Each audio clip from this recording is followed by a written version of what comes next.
Ya, assalamualaikum warahmatullahi wabarakatuh. Syukur kita panjatkan kepada Tuhan Yang Maha Esa. Pada kesempatan siang hari ini kita akan diberikan kesempatan kenikmatan sehingga kita bisa mengikuti kegiatan webinar dalam rangka tur webinar yang ke-6 yang diadakan oleh pengurus MGTK Sidoarjo, yang rencana kita akan melaksanakan webinar selama 10 kali tur.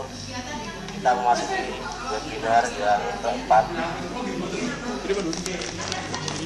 Untuk saja pada kesempatan siang hari ini pada webinar keempat kita akan membahas tentang membangun kolaborasi antara kita dan untuk kita membahas jauh tentang membangun bagaimana membangun kolaborasi kita dengan kita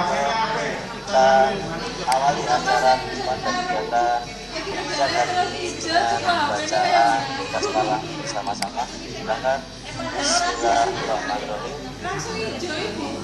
Semoga dengan bacaan tersebut kegiatan pada siang hari ini bisa berjalan dengan lancar, tidak kehilangan suatu apapun, dan kita akan mendapatkan ilmu yang bermanfaat. Selanjutnya acara menyanyikan lagu Indonesia Raya. Sedangkan pada seluruh peserta kegiatan webinar yang ke-6 dari kita bisa bersikap secara khidmat untuk mendengarkan lagu Indonesia Raya. Silakan Pak Haji.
Terima kasih, tetap bisa mengaktifkan kembali. Sebelum acara ini kita mulai, alangkah baiknya kita berdoa dulu. Kita berdoa biar kegiatan lebih lancar. Berdoa sesuai dengan agama dan kepercayaan masing-masing. Silahkan bisa dimulai.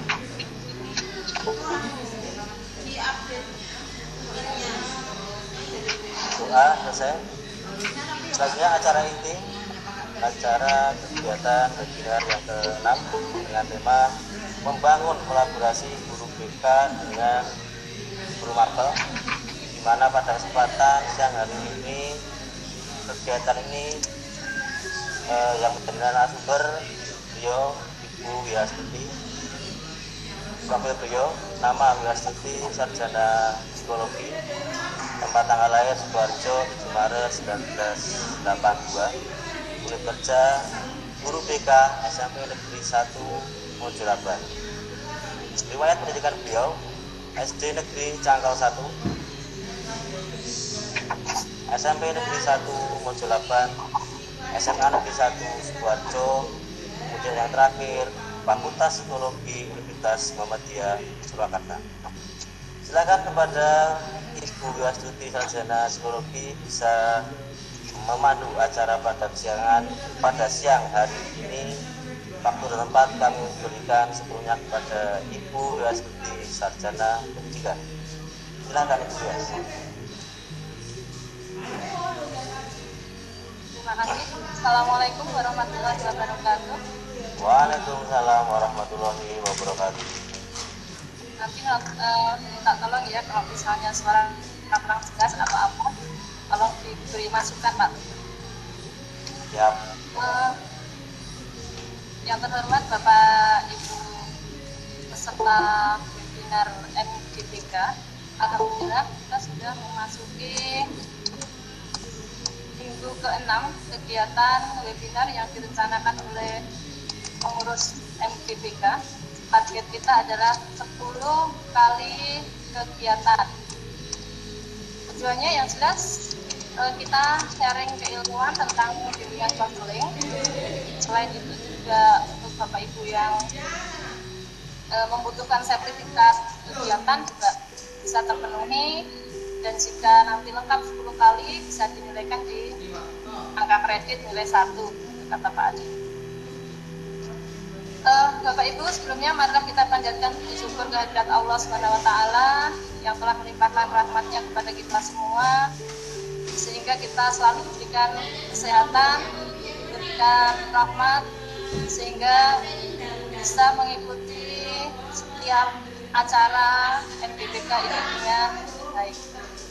Bapak Ibu, shalawat dan salam senantiasa kita curahkan kepada Nabi Muhammad SAW yang kita nantikan syafaatnya di hari akhir nanti.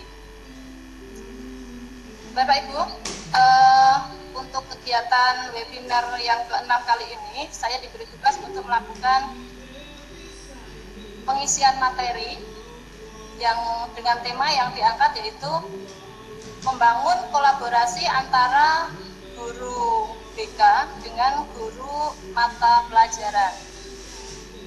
Saya izin untuk share screen deh Bapak Ibu.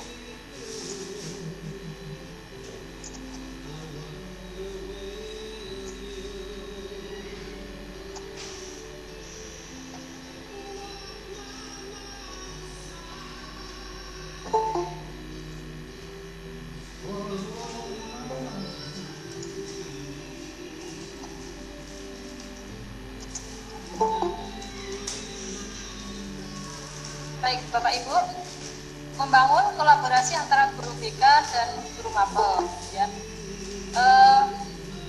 Layanan BK itu memiliki tujuan untuk membantu konseling mencapai perkembangan optimal dan kemandirian sesuai dengan tahap perkembangannya saat itu, baik dari aspek pribadi maupun belajar, sosial, dan karir sesuai dengan bidang kita, yaitu 4 bidang bimbingan. Nah, untuk bisa mencapai tujuan tersebut, tentunya seorang guru BK tidak mungkin bisa bekerja sendiri. Butuh kerjasama, butuh bantuan, butuh masukan dari stakeholder yang lain, baik itu guru mapel, entah itu kepala sekolah, orang tua, maupun tenaga administrasi sekolah, atau bisa juga dari tenaga ahli lain. Untuk itu, kenapa materi membangun kolaborasi ini dianggap penting? Karena demi mencapai tujuan dari bimbingan konseling, yaitu mengantarkan anak mencapai perkembangannya secara optimal, maka materi ini dianggap perlu untuk ya kita pelajari bersama gitu Bapak Ibu. Nyun sewu, misalkan saya diberi tugas oleh Ketua MGPK untuk menyampaikan materi ini, bukan berarti saya lebih tahu dari Bapak Ibu gitu ya. Jadi kita sharing keilmuan saja. Baiklah Bapak Ibu, mungkin perlu dipahami lagi tentang apa itu kolaborasi.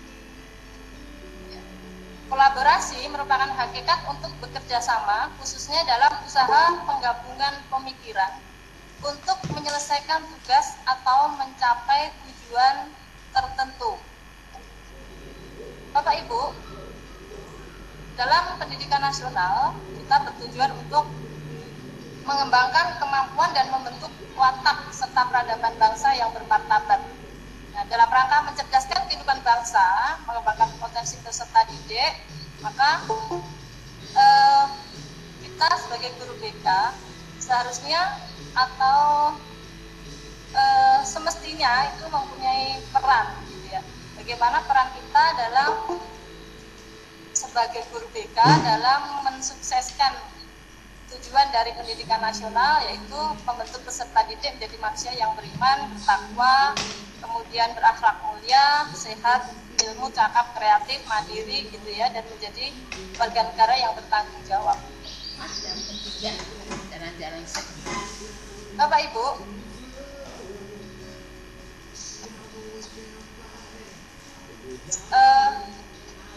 kolaborasi atau kerjasama antara guru BK maupun guru dengan guru mapel maupun dengan instansi lain atau tenaga ahli lain ini merupakan bagian dari kompetensi guru BK.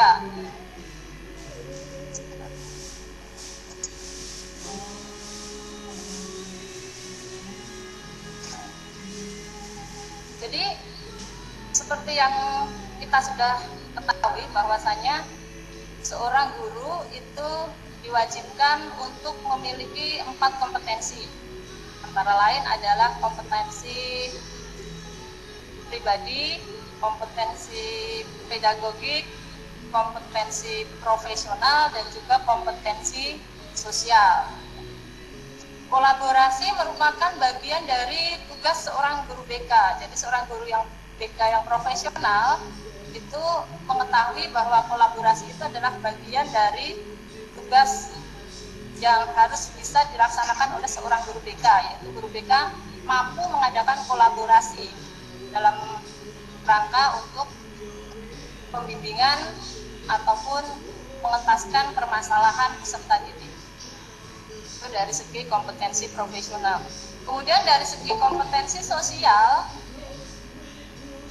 kolaborasi itu tidak otomatis ya Bapak Ibu, itu merupakan sebuah kompetensi sosial karena kan kita terlibat secara langsung bekerja sama dengan orang lain. Nah, disitulah kompetensi sosial seorang guru BK itu sangat diperlukan. Ya. Jadi bagaimana mengimplementasikan kolaborasi intern di sekolah, misalnya meliputi yang pertama memahami dasar, tujuan, organisasi, dan peran pihak-pihak guru lain, entah itu guru mapel, wali kelas, pimpinan sekolah, maupun komite sekolah. Atau misalnya kalau kita alihkan kasus itu ada ahli lain. Setelah kita memahami, bagaimana kita mengkomunikasikannya. Jadi mengkomunikasikan dari dasar dan tujuan dari kolaborasi yang ingin kita lakukan. Ini untuk membantu anak dalam mengentaskan permasalahan yang dialami. Itu adalah bagian dari kompetensi seorang guru BK, gitu, Bapak Ibu. Jadi kompetensi sosial di sini sangat penting, gitu. Kompetensi sosial menjadi sangat penting sehingga bagaimana kemampuan kita dalam menjalin komunikasi dengan pihak-pihak lain secara baik dan benar, misalnya gitu. Baik, Bapak Ibu, selanjutnya untuk terkait dengan jenis kegiatan guru BK yang berupa kolaborasi, ini juga tertuang dalam Permendikbud RI nomor 111 tahun 2014, di mana permen tersebut merupakan isiannya itu adalah tentang tupoksi guru BK di sekolah itu seperti apa gitu. Dan ini saya cuplik sedikit dari permen tersebut bahwasanya kolaborasi adalah kegiatan yang fundamental layanan BK, di mana konselor atau guru BK bekerjasama dengan berbagai pihak atas dasar prinsip kesetaraan, saling pengertian, saling menghargai, dan saling mendukung. Dalam menjalin kolaborasi, namanya kolaborasi atau kerjasama, Bapak Ibu. Jadi ketika kita kolaborasi, ini ada prinsip kesetaraan. Jadi antara kita sebagai guru mapel, kita sebagai guru BK, misalnya dengan guru mapel atau dengan tenaga administrasi, itu ada kita memang posisinya setara gitu ya. Jadi partner. Walaupun dengan kepala sekolah, ketika kita berada dalam posisi kolaborasi untuk menyelesaikan permasalahan peserta didik, tidak partner, saling bertukar pikiran atau saling memberi masukan, sehingga perlunya untuk saling menghargai dan saling mendukung. Ya. Dan seperti yang tadi saya sampaikan bahwa untuk melakukan kolaborasi itu kompetensi sosial dalam hal ini kaitannya dengan bagaimana seorang guru BK itu mengkomunikasikan dengan baik sehingga mudah diterima oleh pihak-pihak yang lain gitu ya Bapak Ibu. Jadi ini semacam soft skill yang harus dimiliki oleh seorang guru BK, yaitu komunikasi. Saya lanjutkan Bapak Ibu. Dalam layanan bimbingan konseling ada beberapa prinsip-prinsip yang mungkin Bapak Ibu juga sudah ketahui, terus tidak ada salahnya kita merefresh lagi prinsip-prinsip dalam layanan bimbingan konseling. Ya, ada beberapa, ini juga tertuang dalam Permendikbud nomor 111 tahun 2014. Antara lain adalah diperuntukkan bagi semua, tidak diskriminatif, merupakan proses individuasi, kemudian menekankan pada nilai yang positif, merupakan tanggung jawab bersama antara kepala satuan pendidikan, konselor atau guru BK dan pendidik lainnya dalam satuan pendidikan. Nah, ini mungkin yang bisa kita tekankan terkait dengan kemampuan kita dalam membangun kolaborasi Bapak Ibu. Karena memang mencerdaskan anak bangsa itu menjadi tanggung jawab bersama dalam satu lingkup sekolah. Kemudian mendorong konseling untuk mengambil dan merealisasikan keputusan secara bertanggung jawab. Ini ada kaitannya dengan individuasi tadi. Jadi ketika kita memberikan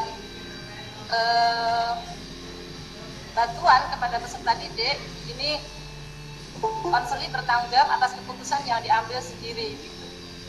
Kita hanya mengarahkan saja. Gitu. Berlangsung dalam berbagai latar kehidupan, merupakan bagian integral dari proses pendidikan, dilaksanakan dalam bingkai budaya Indonesia, bersifat fleksibel dan adaptif serta berkelanjutan.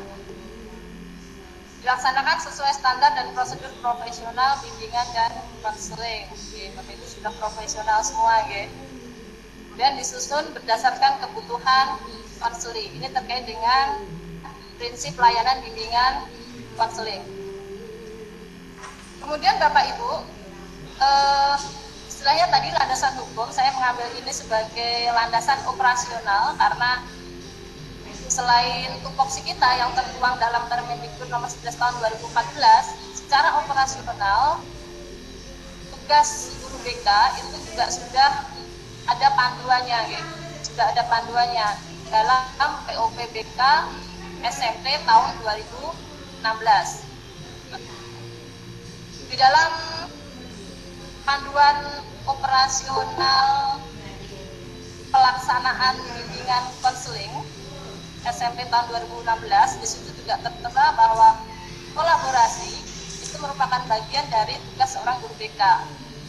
Kolaborasi dalam POPBK dijelaskan bahwa itu merupakan satu kegiatan kerjasama interaktif, jadi sama-sama aktif antara guru BK dengan pihak lain.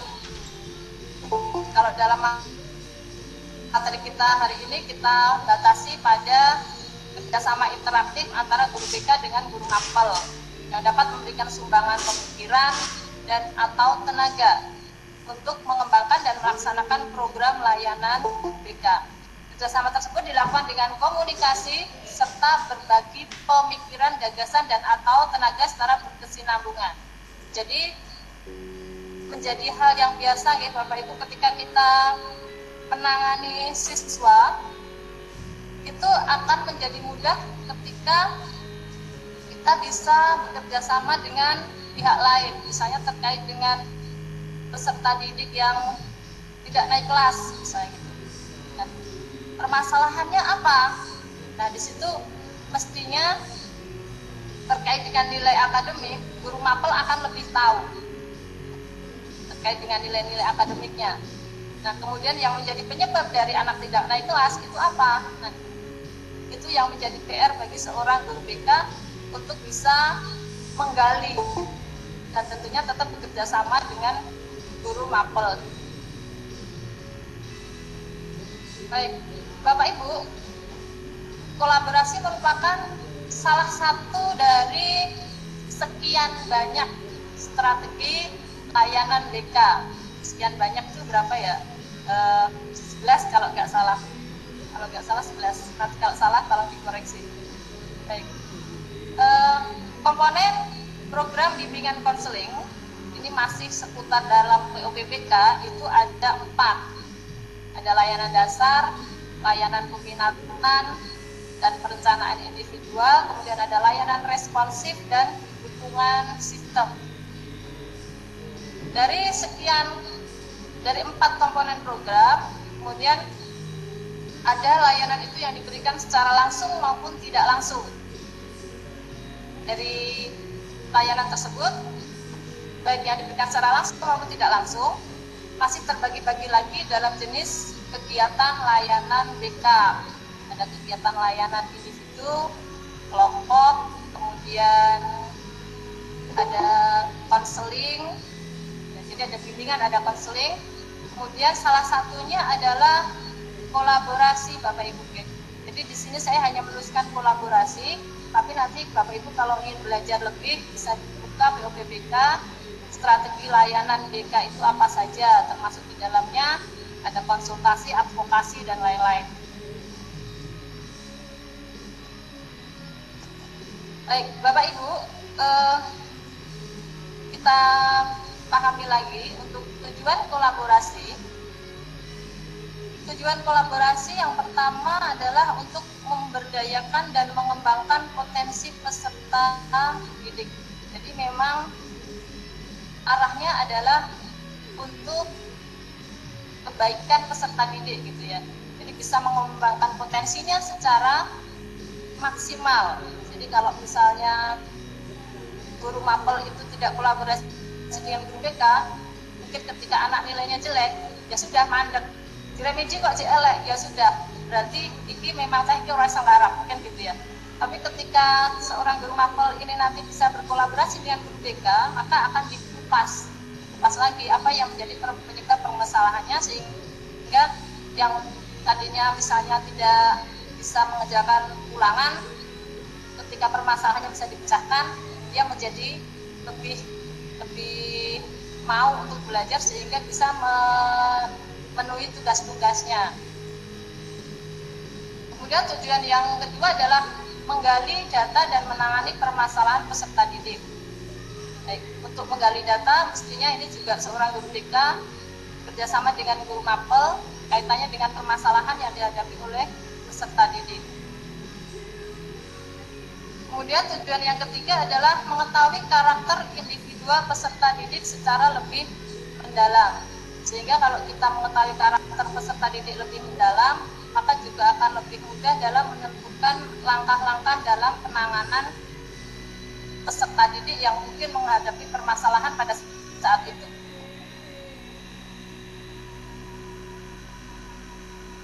Berikutnya Bapak Ibu adalah manfaat kolaborasi. Manfaat yang pertama adalah menjalin hubungan baik dengan pihak lain. Seperti yang kita bahas di awal, yaitu merupakan bagian dari kompetensi sosial, jadi membangun hubungan yang baik dengan pihak lain, entah itu guru mapel, entah dengan kepala sekolah, tenaga administrasi, orang tua maupun ahli lain yang memang perlu dilibatkan dalam menangani peserta didik. Kemudian memperoleh sumbangan pemikiran, gagasan, dan tenaga. Istilahnya kalau orang Jawa itu nek dipikir dewe ki abot gitu ya. Tapi kalau dipikir bareng-bareng akan terasa lebih ringan gitu. Dan yang terakhir mestinya yang menjadi manfaat kolaborasi yang ingin dicapai adalah terselesaikannya masalah peserta didik. Terselesaikannya masalah yang dihadapi oleh peserta didik.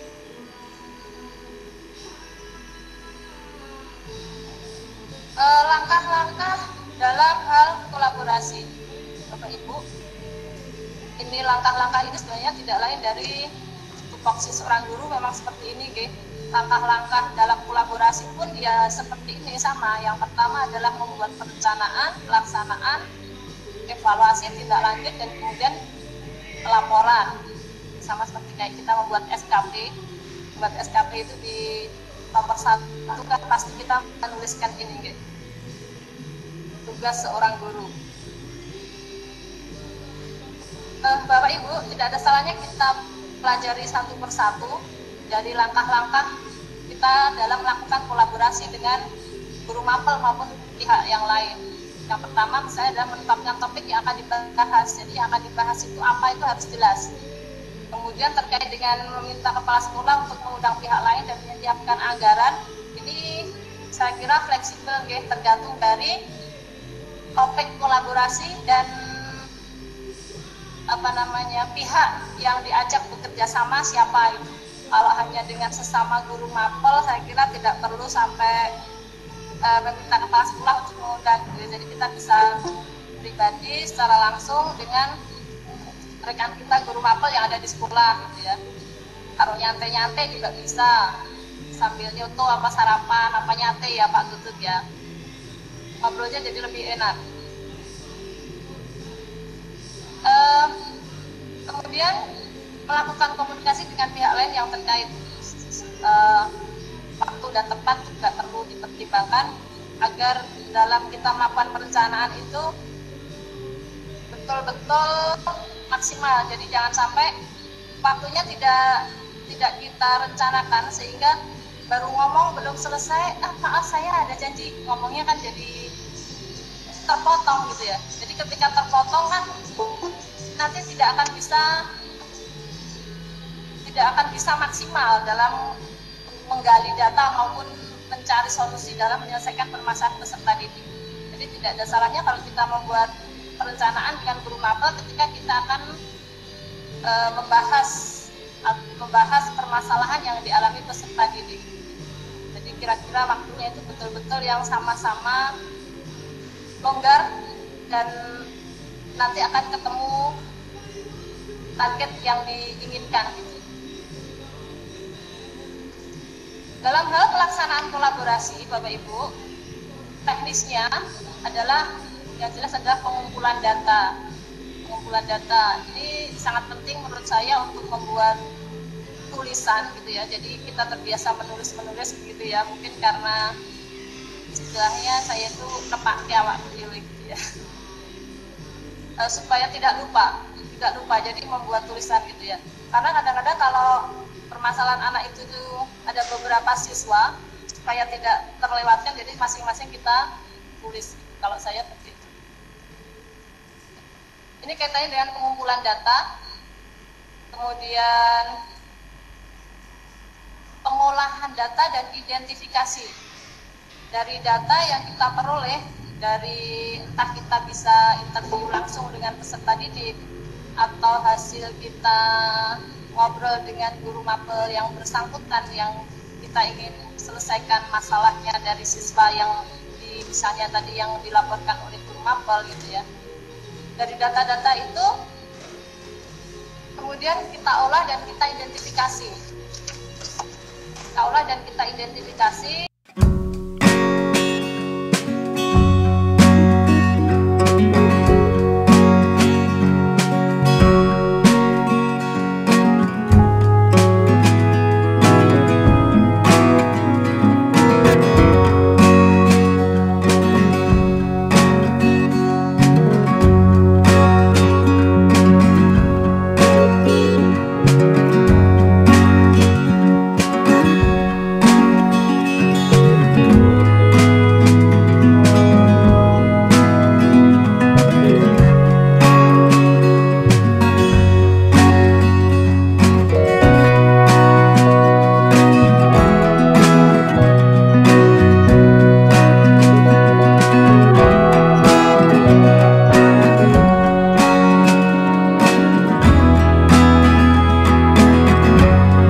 layanan BK, kita bisa memilih treatment yang paling pas dari permasalahan yang dihadapi peserta didik ini apa gitu.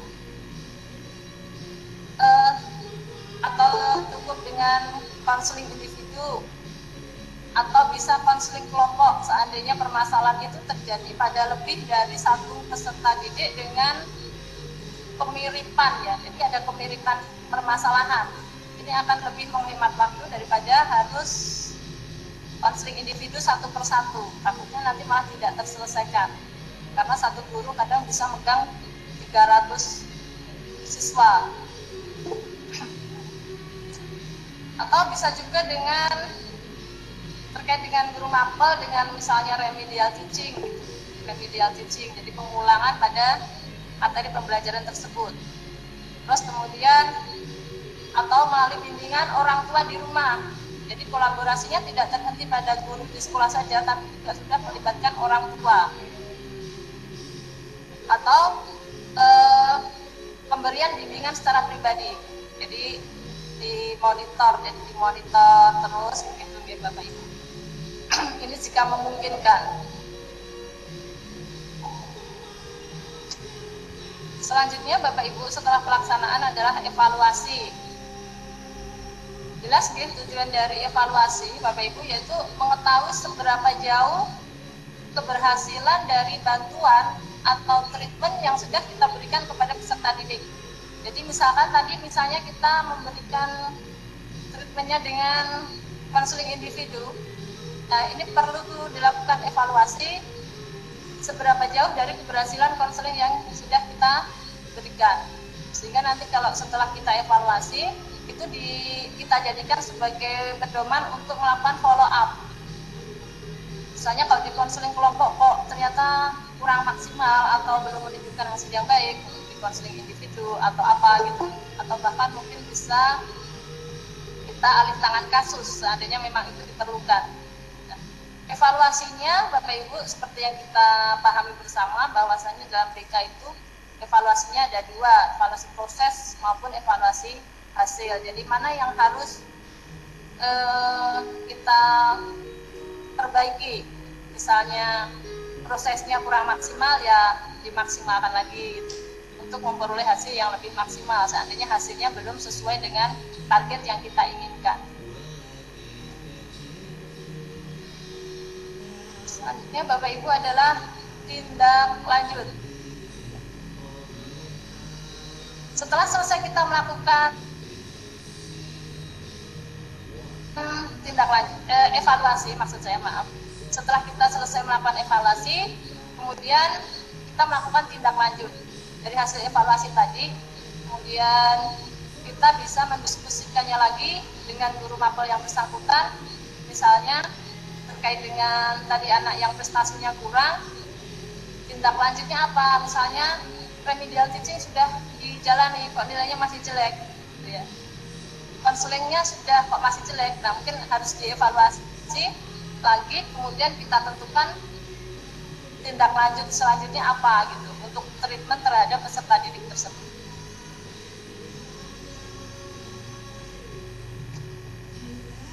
Kemudian langkah yang terakhir adalah pelaporan Bapak Ibu. Sebetulnya kebanyakan itu yang menjadi permasalahan guru BK itu adalah sebenarnya kita itu ya sudah bekerja gitu ya, tapi tidak teradministrasi dengan baik. Jadi ketika kita ditanya bukti dari pekerjaan kita apa gitu, kebanyakan tidak mengarsipkannya dengan benar, sehingga kalau misalnya kita pas ada kegiatan supervisi atau mungkin akreditasi itu baru mengejar gitu ya, dari tumpukan laporan yang mungkin sudah ada tapi belum tertata dengan rapi atau mungkin malah belum dikerjakan. Membuat laporan kegiatan dari setiap apa yang sudah kita kerjakan itu juga penting Bapak Ibu, karena administrasi itu adalah bagian dari tugas kita untuk pengadministrasian. Saya pernah mendapat nasihat dari seorang guru yang senior saya dulu, mengatakan bahwa apa yang akan kamu kerjakan kuwi tulisan gitu ya. Mungkin nek wis rampung apa sing mbok gawene kuwi ya tulisan gitu. Itu pesan dari guru senior saya pada waktu itu ketika saya masih baru menjadi seorang guru BK. Tapi prakteknya ternyata memang tidak mudah Bapak Ibu, tidak mudah gitu. Tapi kita berusaha untuk menjadi guru BK yang profesional dan tertib administrasi. Untuk contoh laporan kolaborasi Bapak Ibu, ini contoh bentuk laporan dari layanan kolaborasi. Bentuknya seperti ini. Ada semester berapa, tahun berapa, kemudian kita isi nama peserta didik, nama, kalau terkait dengan nama, jika itu permasalahan yang sifatnya pribadi bisa disamarkan ya Bapak Ibu. Kemudian kelasnya berapa, kegiatannya kita uraikan, tujuan, kemudian hasil dan tindak lanjutnya apa. Ini contoh bentuk laporan dari layanan bimbingan konseling yaitu kolaborasi. Bapak Ibu, contoh bentuk kolaborasi. Saya yakin ketika di sekolah itu banyak permasalahan yang kita hadapi.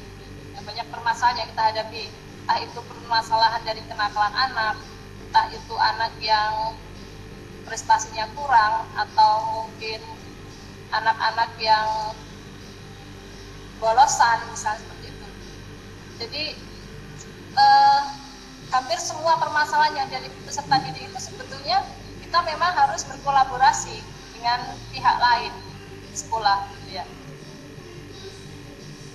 Baik, ini hanya beberapa contoh saja yang saya tuliskan, dan saya yakin Bapak Ibu juga sudah mengalami banyak sekali kasus-kasus terkait dengan permasalahan peserta didik di sekolah. Baik, kolaborasi guru BK dengan guru mata pelajaran, misalnya dalam membantu memanajemen siswa di kelas sehingga siswa merasa nyaman dan membantu siswa dalam membantu siswa yang mengalami kesulitan belajar. Kemudian mengetahui siswa-siswa yang membutuhkan perhatian khusus. Kebanyakan kalau siswa-siswa yang bermasalah ini merupakan bagian dari siswa yang memang membutuhkan perhatian khusus, gitu Bapak Ibu.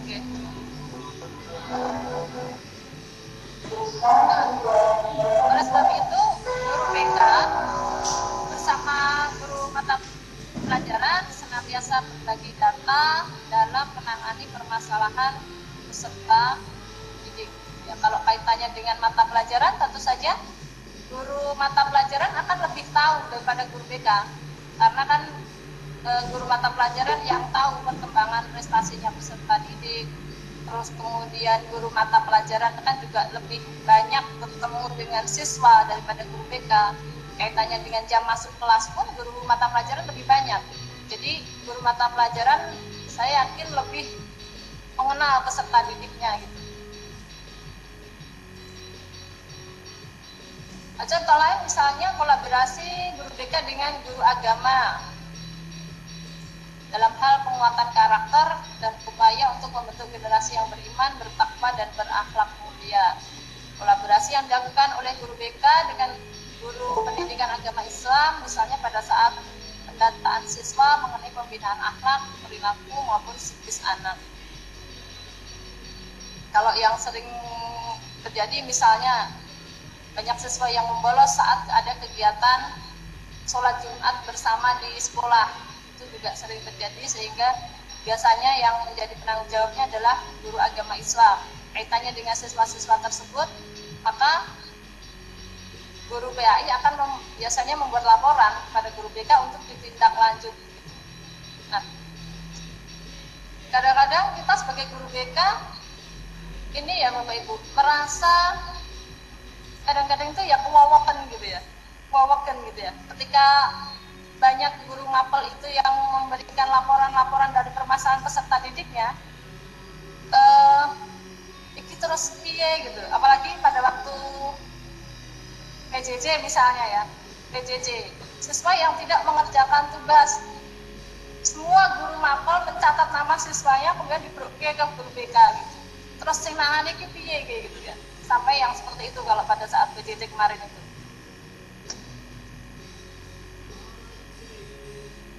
Baik Bapak Ibu, untuk presentasi saya ini saya cukupkan sampai di sini. Barangkali Bapak Ibu bisa sharing untuk memberikan masukan atau memberikan tanya juga boleh, nanti tanya jawab. Kalau saya bisa jawab, saya jawab. Kalau misalnya nanti saya tidak cukup mampu untuk menjawab, mungkin dari Bapak Ibu guru peserta bisa membantu untuk memberikan tambahan sehingga kita bisa saling belajar, bisa saling mengisi dalam kaitannya dengan membangun kolaborasi antara guru BK dengan guru mata pelajaran.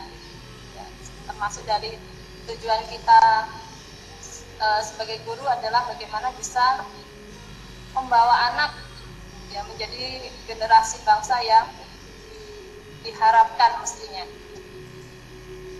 Baik Bapak Ibu, untuk presentasinya saya cukupkan sekian.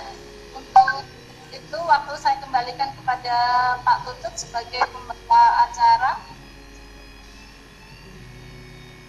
Terima kasih Ibu Iwas yang tadi pembahasan tentang kolaborasi guru BK dengan guru mapel, di mana peran guru BK yang penting dalam perkembangan anak ini, terutama dalam kegiatan belajar, maka diperlukan kolaborasi dengan guru mapel, di mana guru mapel lebih sering berhadapan dengan atau berinteraksi dengan peserta didik.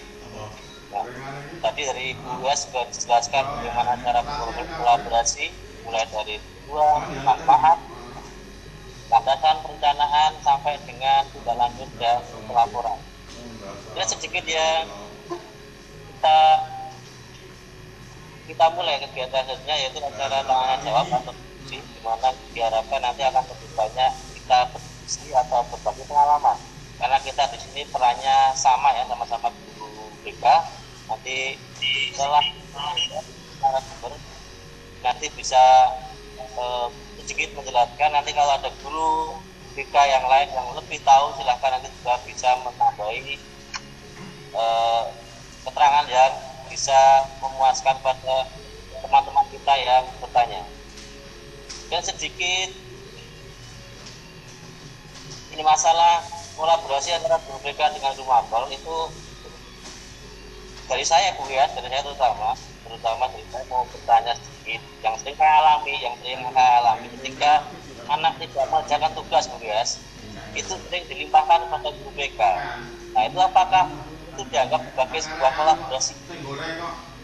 Kita ada pertanyaan dari saya. Itu juga dialami oleh banyak guru BK yang lain.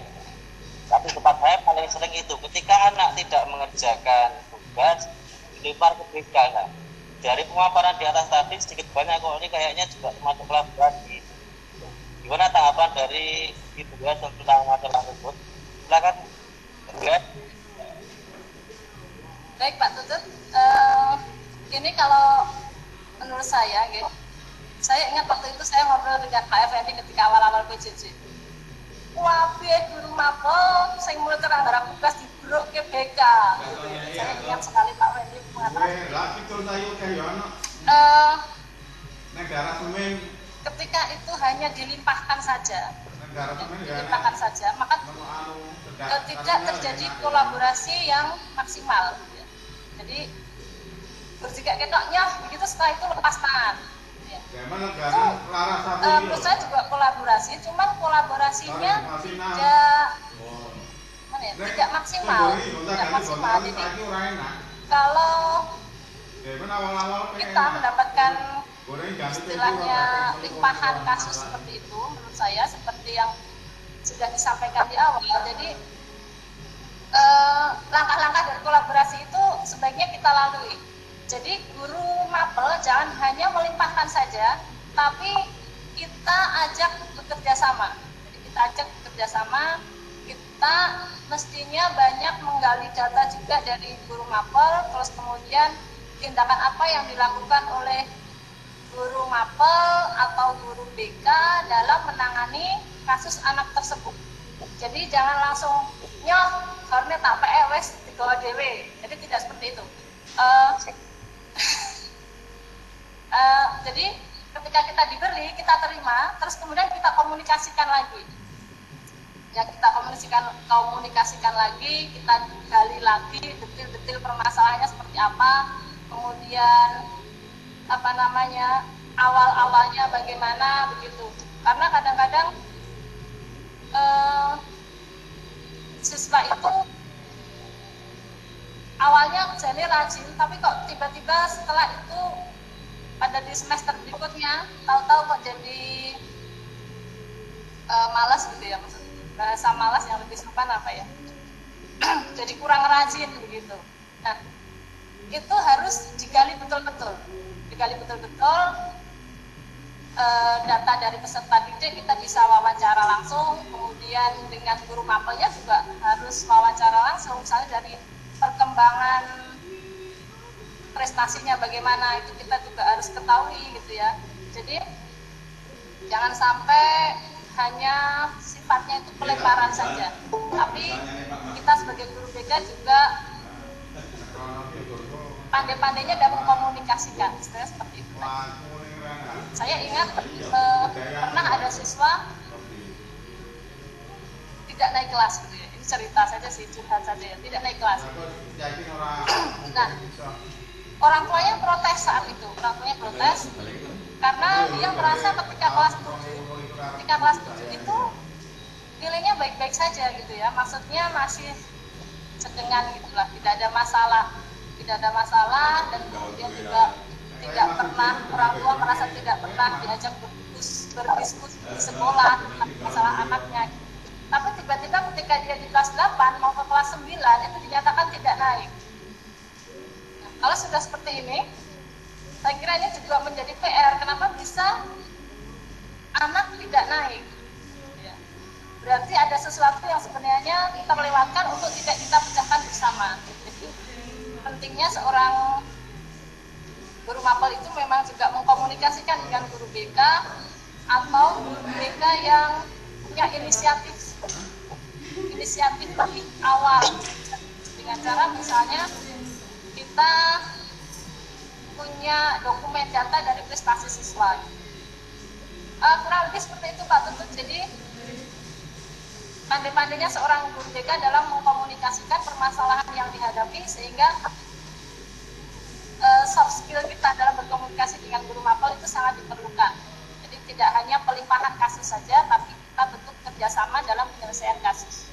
Itu barangkali ada yang mau ditambahkan Pak Tutut?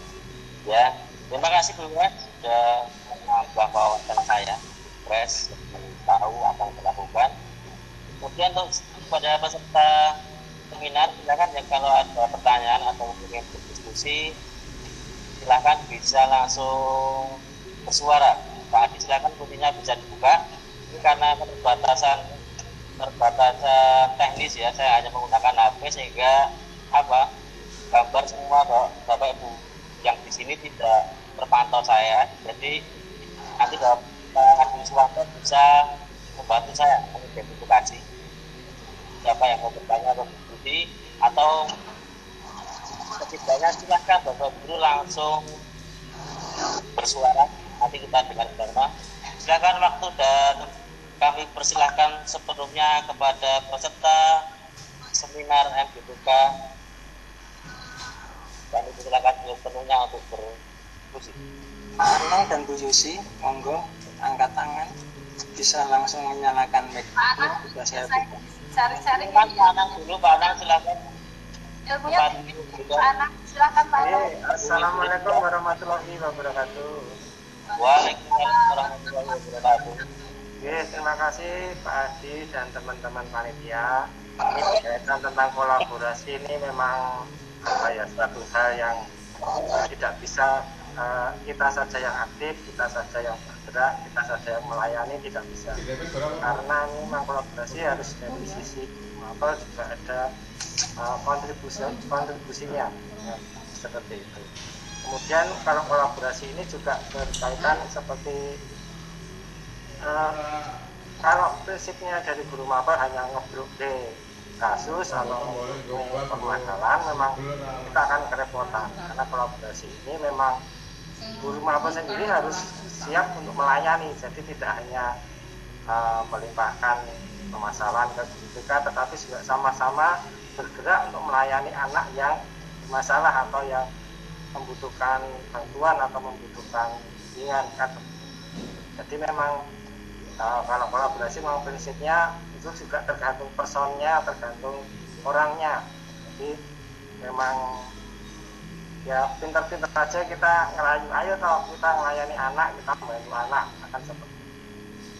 Itu untuk kolaborasi. Untuk berikutnya berkaitan untuk pelaporan dan tindak lanjut ini kalau dari saya sendiri ini yang masih sangat lemah ya. Jadi evaluasi terutama ini memang kita mungkin melakukan visit, kita melakukan asesmen, kita mungkin melakukan prognosis, tetapi untuk pelaporan dan evaluasi ini yang sangat-sangat lemah. Jadi mungkin ada apa ya ada mungkin dari Bapak Ibu guru yang lain yang sudah aktif atau seringkali atau rutin melakukan evaluasi atau pelaporan, itu mungkin bisa bentuknya seperti apa. Mungkin karena ini juga berkaitan juga dengan kinerja kita juga akan ada penilaian yang lebih menyeluruh, mungkin seperti pelaporan tiap bulan atau pelaporan tiap semester, mungkin seperti itu.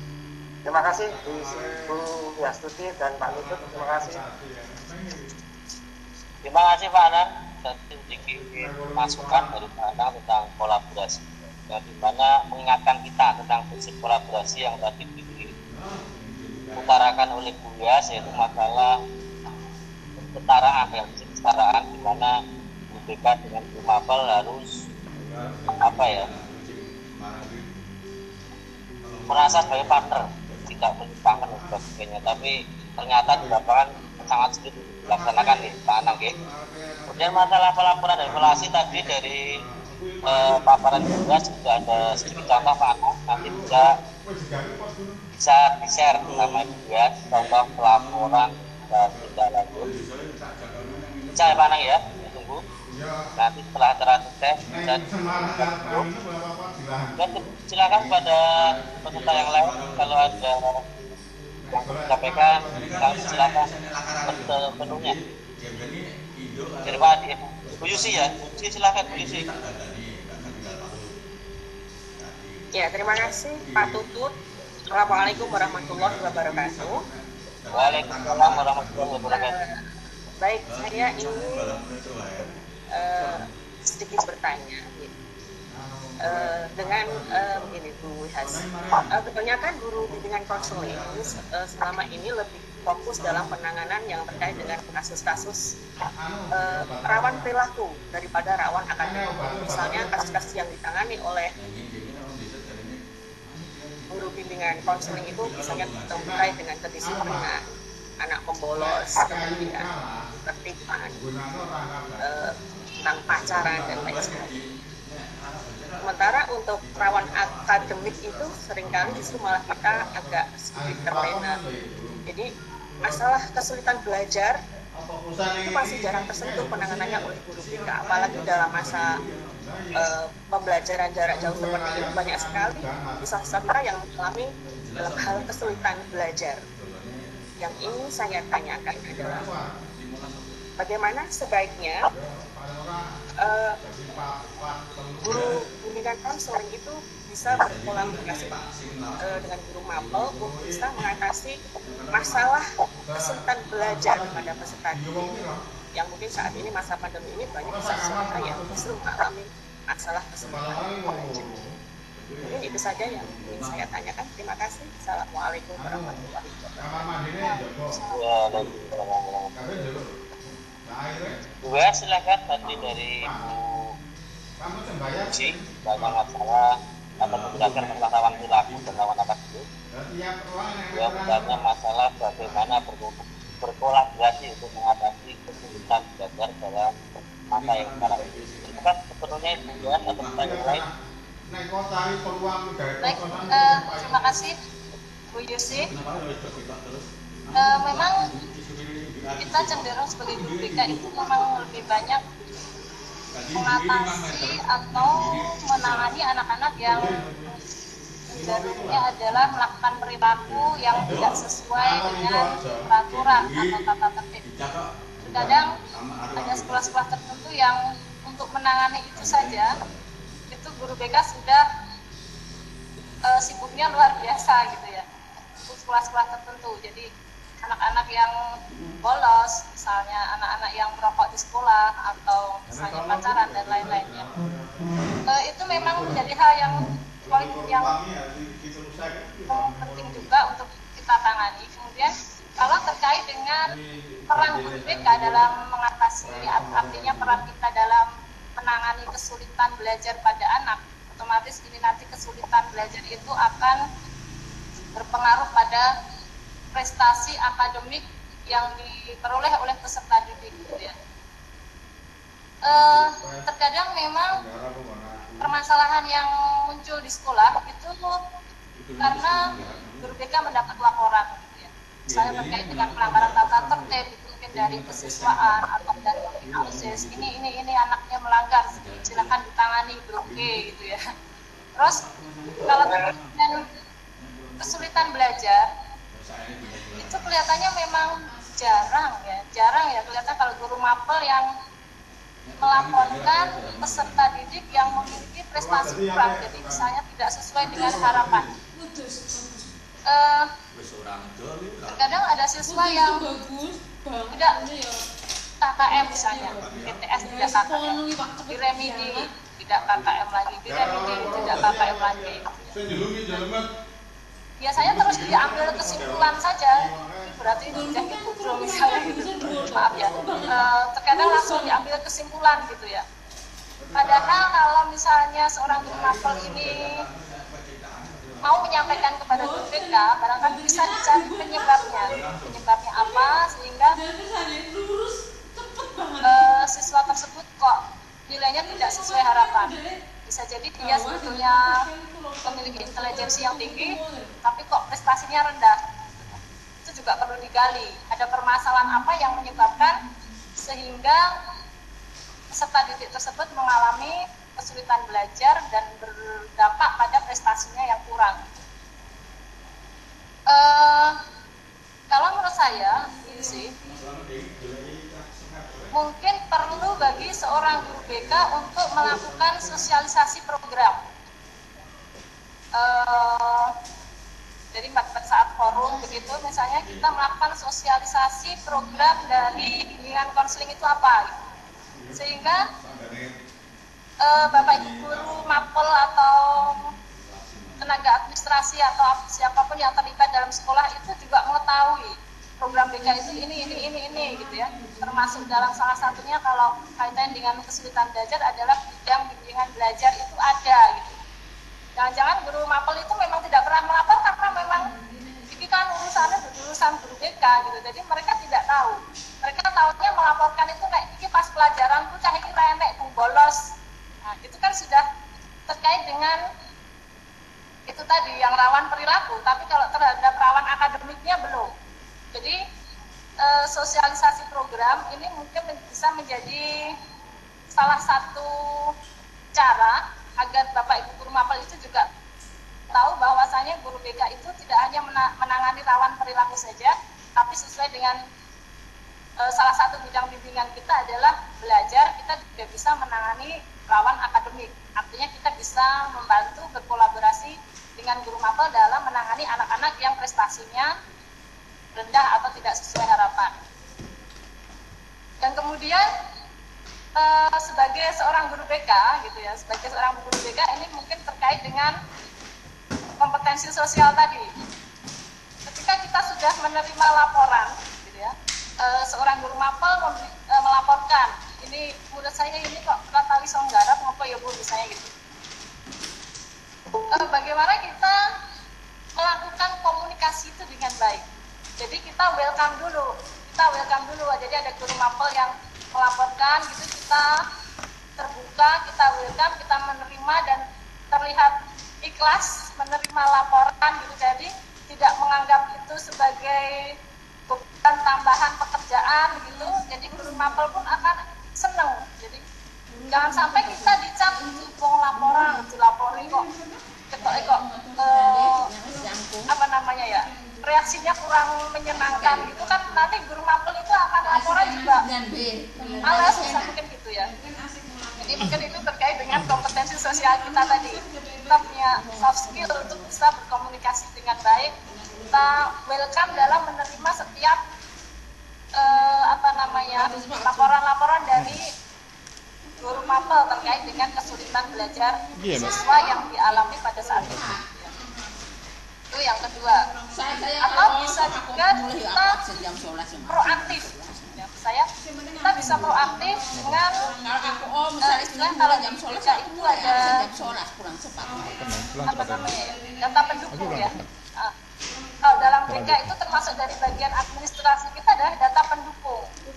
Jadi guru BK idealnya itu mempunyai data prestasi peserta didik.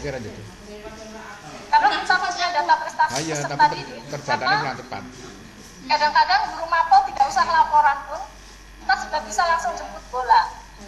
Jadi dari data prestasi peserta didik tersebut kita tahu grafik naik turunnya, mungkin ada yang sangat menonjol sehingga betul-betul memerlukan perhatian, dan itu bisa langsung kita checklist untuk bisa kita tangani atau kita berikan tindak lanjut gitu ya. Dan kalau sudah ketemu siapa-siapanya gitu, mungkin dari laporan guru mapel atau mungkin dari hasil kita data tadi, dari data yang kita punya tadi gitu ya, terus anak-anak tersebut baru kita berikan layanan untuk bisa menyelesaikan permasalahannya terkait dengan kesulitan pada mata pelajaran tertentu misalnya. Urutannya ya seperti tadi di awal, mulai dari kita kumpulkan data-datanya, kalau kita sudah ketemu anaknya, mungkin dari kita jemput bola, kita komunikasikan dengan guru mapel yang bersangkutan. Ya ini anak prestasinya kok turun gitu ya. Nanti jangan-jangan seperti yang saya ceritakan tadi, kayak kecolongan gitu, tahu-tahu tiba-tiba kok tidak naik gitu. Ya. Baik, seperti itu Bu Yusi. Jadi menurut saya seperti itu tadi. Jadi kemudian kalau urutan dalam menangani kesulitan belajar, kalau kita sudah menemukan siswa-siswa yang kita berikan bantuan, kita komunikasikan dengan guru mapel sesuai dengan mata pelajaran yang memang anak tersebut membutuhkan bantuan dengan urut-urutan. Ya tadi kita mengumpulkan data selengkap mungkin, kemudian kita olah data tersebut, kita diagnosa, kemudian kita lakukan prognosis, treatment, dan evaluasi dan tindak lanjut. Mestinya seperti itu kalau menurut saya. Begitu Bu Yusi, ada yang mau ditambahkan lagi barangkali dari Bapak Ibu peserta webinar yang lain yang barangkali punya pengalaman yang lebih begitu? Monggo silakan. Bu Purwanti akan menambahkan. Tutup. Ya silakan Bu Pur, bisa langsung saja. Assalamualaikum warahmatullahi wabarakatuh. Waalaikumsalam warahmatullahi wabarakatuh. Ini coba ya sharing aja. Itu tadi Bu Yusi, bagaimana langkah kita sebagai guru BK ketika guru mata pelajaran menyerahkan masalah anak yang kesulitan belajar, begitu ya Bu Yusi? Iya Bu. Iya. Kita ini kembali ke tupoksi kita dengan 10 layanan itu yang kita miliki. Di antaranya ketika guru BK itu, guru mata pelajaran itu menyerahkan itu kepada guru BK, nah kita tanya permasalahannya dulu dari guru mata pelajaran itu, kenapa anak ini dan sebagainya kita tanya, dan kita latar belakang anak itu kenapa kesulitan dari data dari guru mata pelajaran. Setelah itu kita gunakan tupoksi kita, karena itu anak mengalami kesulitan belajar, sifatnya pribadi, berarti kita tupoksinya untuk mengadakan konseling individu kepada anak itu. Kemudian kita tanya permasalahannya apa. Jadi mungkin saja jadi kesulitan belajar itu bisa disebabkan dari faktor dalam maupun faktor dari luar. Kita cari dari permasalahan anak, kita tanya, kita konseling. Setelah itu permasalahannya sudah tahu, kita kembalikan lagi kepada guru BK. Nah, ini kita bisa mengadakan layanan tidak hanya satu, bisa juga mengadakan layanan mediasi ketika mungkin saja anak berselisih dengan guru mata pelajaran. Kadang-kadang kan guru mata pelajaran menjas, wah kamu tuh bodoh begini-begini dan sebagainya. Ya salah satu kita mediasi, mungkin ada permasalahan, jadi anak tidak senang dulu dengan gurunya. Nah, itu kita mediasi juga bisa. Jadi kita kembali lagi kepada tupoksi kita. Antara kita mengkonseling tidak memberikan arti dalam arti mengatasi anak itu, oh belajar matematika kita harus mengajarkan, tidak, itu bukan tupoksi kita, tapi kita mencari sebab-sebab anak itu kesulitan belajar. Jadi tahu permasalahannya. Ya, ini singkatnya gitu. Jadi ketika seorang murid mengalami kesulitan belajar, maka apa yang kita lakukan sebagai guru BK yaitu kita tanya dulu kepada guru mata pelajaran permasalahannya apa. Karena itu sifatnya pribadi, kita masuk pada konseling pribadi. Ketika anak ini mengalami masalah dengan guru, kita mengadakan layanan konseling mediasi. Apalagi ketika anak sudah di dalam ranah anak di apa ya namanya, di melakukan tidak adil, kita juga bisa melakukan layanan advokasi, memberi pembelaan pada anak itu. Jadi jangan hanya kita menyalahkan anak saja.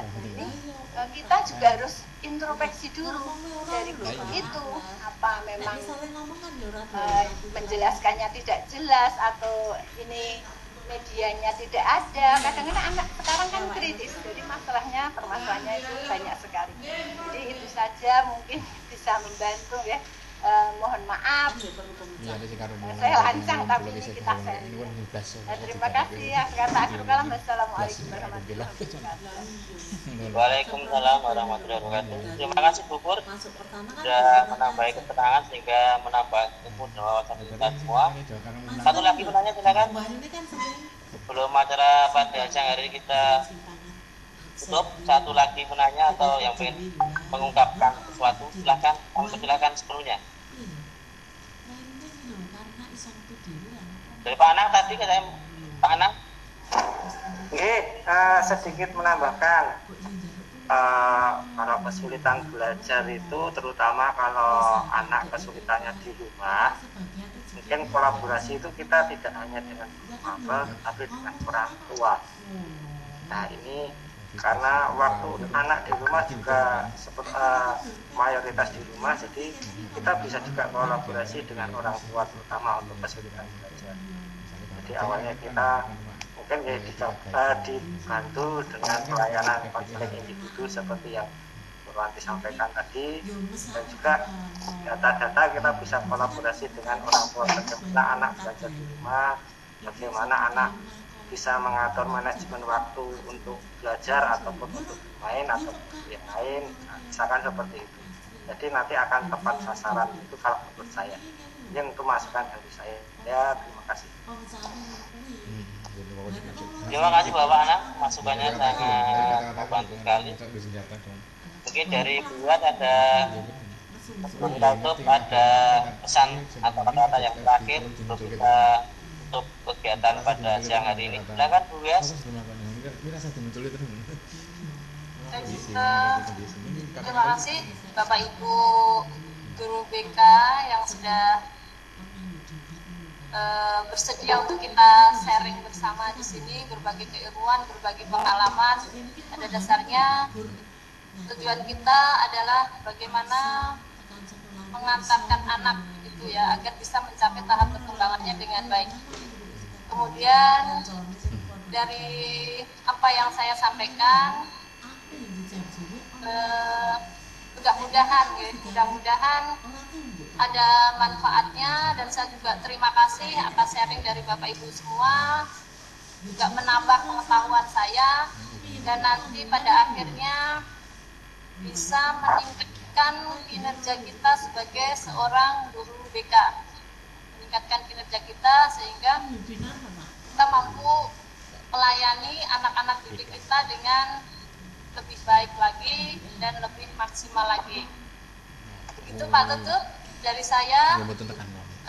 Sebelum saya tutup, saya akhiri, apabila ada salah kata yang mungkin terlontar dari saya mohon maaf yang sebesar-besarnya. Billahi taufiq wal hidayah. Wassalamualaikum warahmatullahi wabarakatuh. Waalaikumsalam warahmatullahi wabarakatuh. Terima kasih Bu Dwi Hastuti. Sama-sama Bu Rati. Terima kasih Pak Tutut. Terima kasih Bu Hastuti. Akhiri. Matur nuwun rekan-rekan semua. Ya. Biasa Semangat. Terima kasih kalau ada salah kata. Assalamualaikum warahmatullahi wabarakatuh. Penuhnya Waalaikumsalam. Pak Tutut the best. Suruh nyanyi. Pak Tutut is the best. Nyanyi. Apa itu suruh nyanyi? Lu itu loh siapa Pi? Aku ada Pak Fendi. ini ya makan siang bos Fendi. Oh siap. Bisa TikTok nih loh karena Pak Fendi.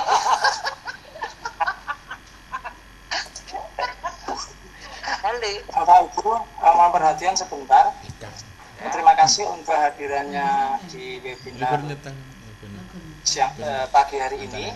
Webinar pagi hari ini naik turun antara 60 sampai 70, tadi sempat 80 peserta. Jadi terima kasih. Kemudian kami informasikan, kami sebagai pengurus, memang beberapa webinar Bapak Ibu bisa share ke teman-teman di sekolahnya. Jadi biar juga mengenal program BK. Jadi Bapak Ibu bisa share, tidak hanya guru BK yang mengikuti, jadi ada beberapa materi juga yang memang berkaitan dengan guru maba. Jadi monggo ya, untuk link webinar kita memang tetap bisa sampai 250 peserta sebenarnya, karena saya menggunakan akun Belajar ID, jadi bisa sampai 250 peserta. Terima kasih Bapak Ibu, seperti biasa silakan mengisi daftar hadir, link sertifikat sudah dikirim ke apabila tidak ada berarti panjenengan langsung melihat di link administrasi. Saya akan sedikit bagikan bagi yang mungkin bingung, misalnya ada yang dapat email, jadi email itu seperti ini Bapak Ibu. Mati bubar. Bubar. Jadi di email Bapak Ibu itu nanti akan dikirim link sertifikat.